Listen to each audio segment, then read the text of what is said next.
Pessoal, vou continuar aqui em outro, tá? Para não ficar muito pesado o arquivo. Está acabando, agora poucos slides a gente finaliza. Então, as funções da B12 do folato, gente, é hematopoiese, que é o quê? Formação de células sanguíneas. Então, a gente tem divisão celular, sendo o principal mecanismo em que a gente tem a vitamina B12 e o folato como cofatores para a gente produzir purinas e pirimidinas e formar o DNA celular, que vai ser responsável por formar todas as células sanguíneas. Então, a alteração megaloblástica é quando a gente tem essa desproporção, essa dissincronia de maturação entre o citoplasma e o núcleo. E isso vai gerar também, quando essas células não conseguem se dividir de forma normal, né, quando o DNA não consegue replicar na maturação do citoplasma, a gente tem uma eritropoese inefetiva. Então, essas células, elas têm uma hemólise intramedular ainda. Por conta dessa hemólise, né, a gente tem células defeituosas, que têm núcleo não dividido. E aí a gente tem essa morte prematura das células por fagocitose, tá? E a própria apoptose que acontece das células na medula. Por ter essa hemólise, a gente tem que a vitamina B12, a deficiência de B12 e folato, pode dar aumento de LDH, bilirrubinas. Então, existe uma hemólise intramedular. Não é uma hemólise extravascular, né? Intravascular, desculpa, fora do ambiente medular, que é o que a gente está acostumado, né? De ver reticulócitos aumentados. Mas existe uma hemólise, que é uma morte prematura dessas células, que são células disfuncionais. Além disso, a B12, como eu falei anteriormente, atua também na metilação dos lipídios e proteínas neuronais. Então, a formação da bainha de mielina, gente, para a gente ter ela funcionando, isso depende da vitamina B12. E isso é mais a B12 do que o folato. Tanto é que só deficiência de B12 que está associada a sintoma neurológico, tá? Em geral, o folato ele está atuando mais na divisão celular. E a B12, como ela forma mielina, a gente tem que a alteração neurológica é mais associada à deficiência da B12 do que do folato, tá? Além disso, quando a gente pensa em folato, existe até alguns estudos mostrando aumento de risco de desordem do espectro autista.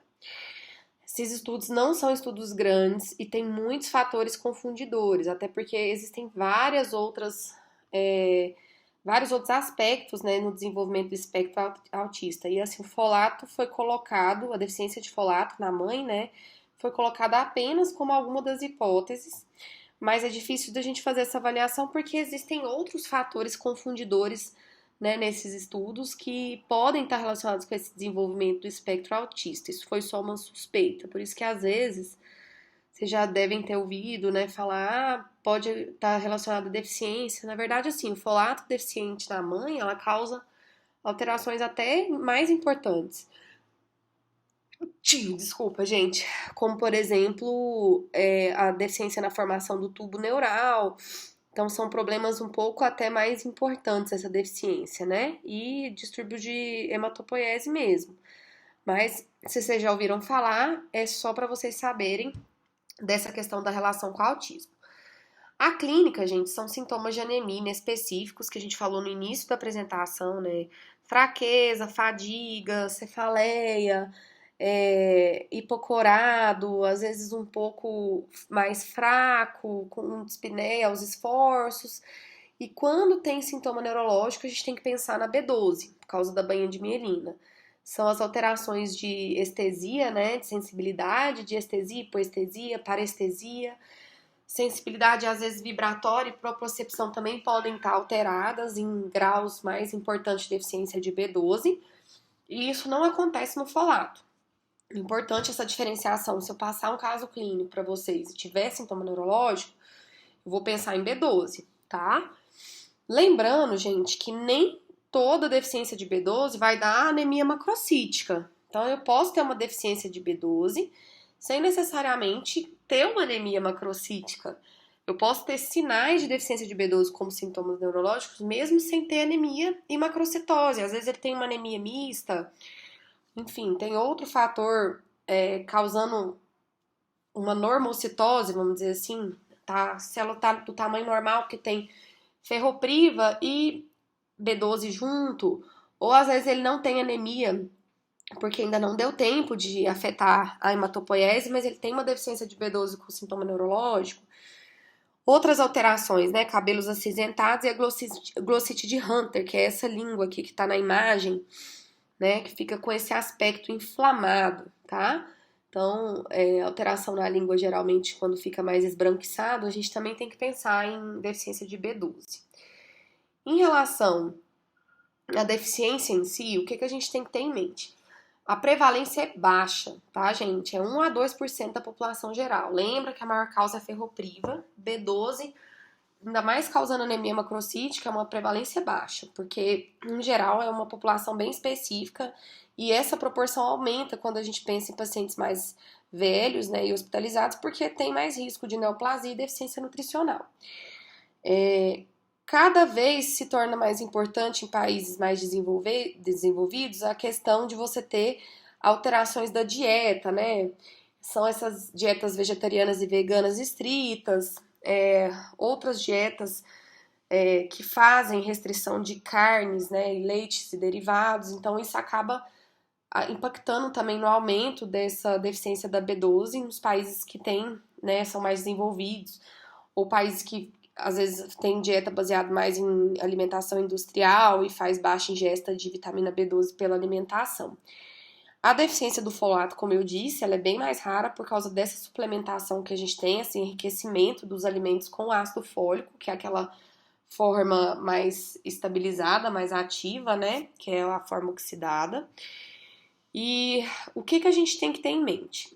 Quais são as causas da deficiência da B12? Anormalidades gástricas, por quê? Alteração de pH e produção de fator intrínseco, cirurgia, né, bariátrica, doença do intestino delgado, porque é onde vai ser absorvida junto com o fator intrínseco, principalmente na parte mais final, no ilho, pancreatite por causa das proteases pancreáticas que eu disse que são influentes ali na separação da B12 da enzima salivar, que ele vem acompanhado, a dieta insuficiente ou um aumento da demanda, como no caso da gestação, agentes, drogas, né, que bloqueiam ou reduzem a absorção da B12. Entre elas, quais são as mais importantes? A metformina, o omeprazol, porque altera o pH gástrico e isso influencia na produção de fator intrínseco e também na absorção da B12 no ilho. Antihistamínicos, tá? E um dos que causa, que eu até comentei com vocês, acho que na tutoria, que uma das causas de anemia megaloblástica, né, por deficiência de B12 aguda, é o uso de gás óxido nítrico, que é utilizado, uso ilícito, né, recreacional, ou em anestésicos inalatórios de crianças, né, não mais hoje, mas antigamente, pode gerar, né, uma expoliação aguda de vitamina B12, porque lembra que geralmente demora anos, né, porque o fígado consegue repor os estoques, mas nesse caso, eles vão bloquear mesmo a utilização da B12, esse tipo de gás. Então ele vai causar um caso raro, né, de deficiência de B12 aguda, porque geralmente é crônico, demora anos, mas nesse caso aqui ele bloqueia a utilização. E os distúrbios herdados, que são mais raros, né, deficiência dos receptores, alteração da transcobalamina, que é o tipo 2, que é por deficiência mesmo do transportador. Então existem essas causas hereditárias também. Em geral, gente, você vai pensar em B12 em paciente que fez cirurgia bariátrica e tem anemia megaloblástica, anemia macrocítica com deficiência de B12.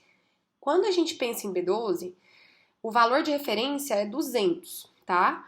Quando a gente tem uma B12 muito baixa, né, abaixo de 200, a gente tem que pensar em anemia perniciosa e solicitar os anticorpos antifator intrínseco, tá? A gente faz o início do tratamento já, porque esses anticorpos demoram e não são confirmatórios, e a gente já começa o tratamento, solicita e já inicia o tratamento. Quando a B12 está acima de 200, às vezes a gente fica um pouco na dúvida se existe uma deficiência plena. Então a gente tem dois componentes que quase não são solicitados, que é o ácido metilmalônico e a homocisteína.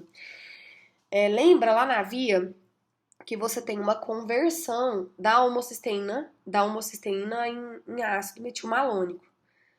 Geralmente, quando a homocisteína está muito alta, a gente não tem a vitamina B12 funcionando como cofator. Então, nem sempre, se você tem um valor de B12 acima de 200, ele é um valor de B12 que está funcionando. Às vezes ele tem B12 o suficiente, mas ela não está sendo funcionante, não está disponível.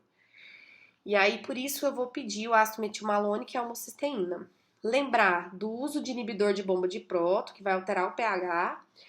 Na verdade, vai reduzir o pH e a gente sabe que a absorção acontece quando o pH está mais ácido. Isso vai diminuir a absorção da B12 no ilho. E o uso de anticoncepcional via oral, tá? Que alguns anticoncepcionais e a metformina também pode ser uma das causas de megaloblastose. Então, essas 3 medicações são as mais importantes, junto com os antihistamínicos, tá? Pra gente pensar em B12, cirurgia bariátrica ou alteração por anemia perniciosa. A gente vai falar um pouquinho. O folato, gente, que é aquela mais difícil de acontecer, geralmente quando o folato tá abaixo de 7, que a gente considera o diagnóstico, mas ele é muito inespecífico. Às vezes, assim, o folato pode estar abaixo quando está abaixo de 7, dá o diagnóstico, mas nem sempre ele vai estar diminuído, e mesmo assim ele pode estar sendo mal usado, né? Então, a gente tem o folato eritrocitário, que vê a quantidade de folato dentro do eritrócito. Porque o folato, ele é um elemento no plasma muito volátil, então, assim, nem sempre a gente consegue detectar a redução dele.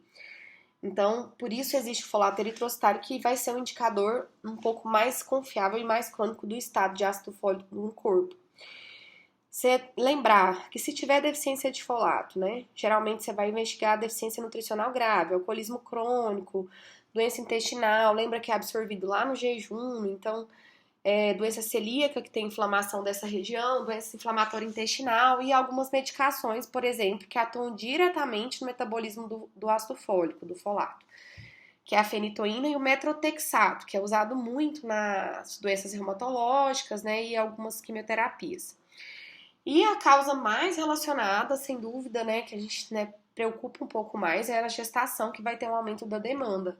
Por isso a gente tem que aumentar um pouquinho a reposição de folato. Lembra que vai produzir, né, as bases nitrogenadas, então está relacionado mais com o processo de divisão celular, sintoma neurológico é mais B12. A anemia perniciosa, gente, é a maior causa de anemia megaloblástica. Então, 20 a 50% das causas de deficiência de B12 é por anemia perniciosa, que é uma deficiência do fator intrínseco por um processo de gastrite autoimune, né? Então, a gente tem uma destruição ali ou uma deficiência das células parietais do estômago, e isso vai gerar uma inflamação crônica e uma deficiência da produção do fator intrínseco por essas células. O que vai me falar se é anemia perniciosa ou não, gente, é a endoscopia. A endoscopia vai ter que mostrar um processo específico, uma atrofia autoimune, e além disso eu tenho alguns outros que vão me ajudar, que é a dosagem de anticorpos, que não, apesar de não serem confirmatórios, o que confirma é a endoscopia, eles vão ser sugestivos, que é o antifator intrínseco e anticélulas parietais. Mas demora, não é completamente relacionado, ele pode estar aumentado em outras situações, mas eu vou fazer a suspeita da deficiência de fator intrínseco, se ele tiver outra doença autoimune, se ele tiver uma endoscopia sugestiva.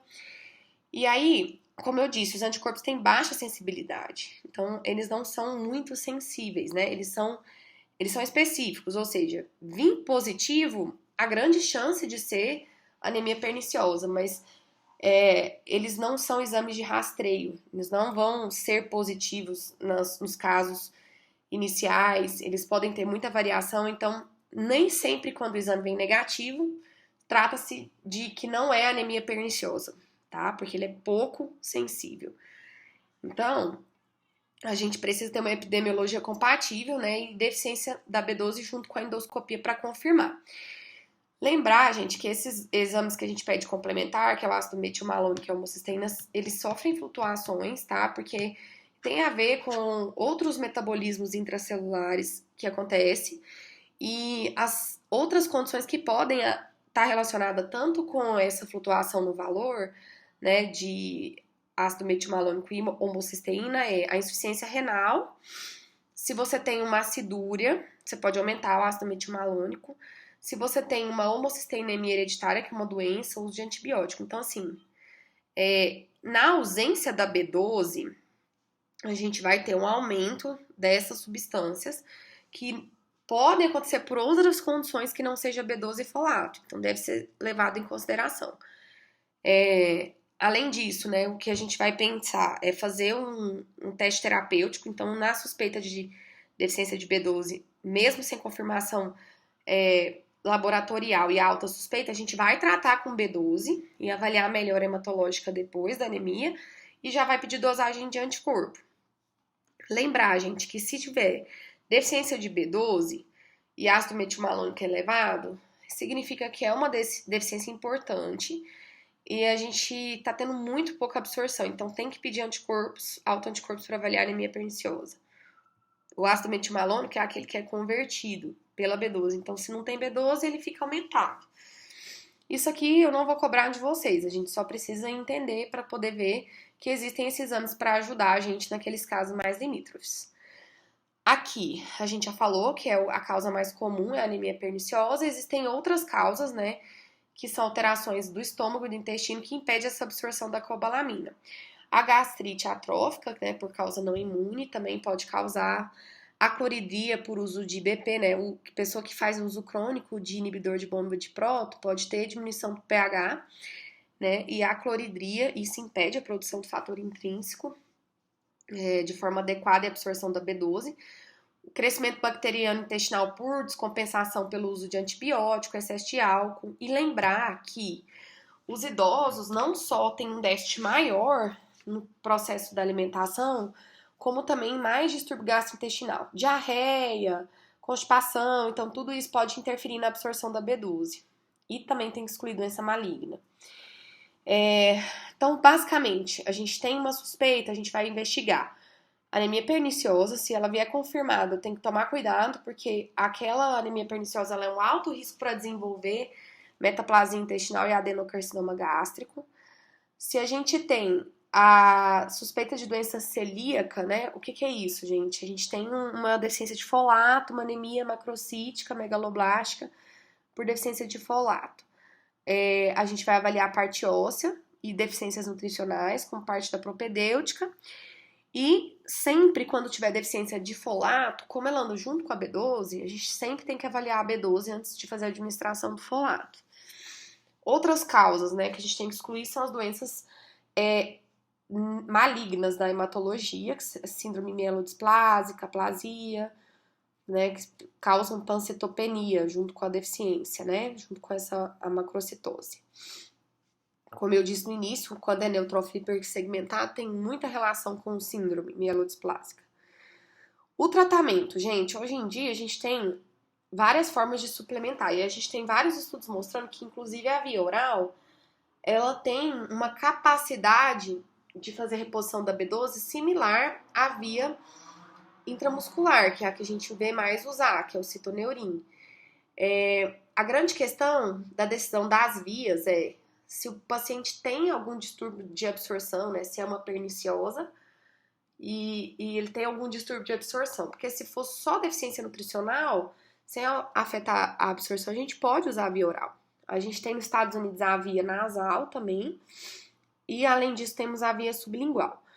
Aqui algumas formulações também não precisam saber. Lembrar que o tratamento do folato a gente tem que fazer principalmente pré-gestação, tá? Por 4 meses antes e depois da gestação até o parto. Então, assim, deficiente de folato geralmente é por alta demanda na gestação e a gente faz uma reposição suplementar, porque em geral o paciente ele consegue ingerir via alimentação e porque os alimentos são fortificados. Então a gente não preocupa muito, exceto quando tem essa situação de alta demanda.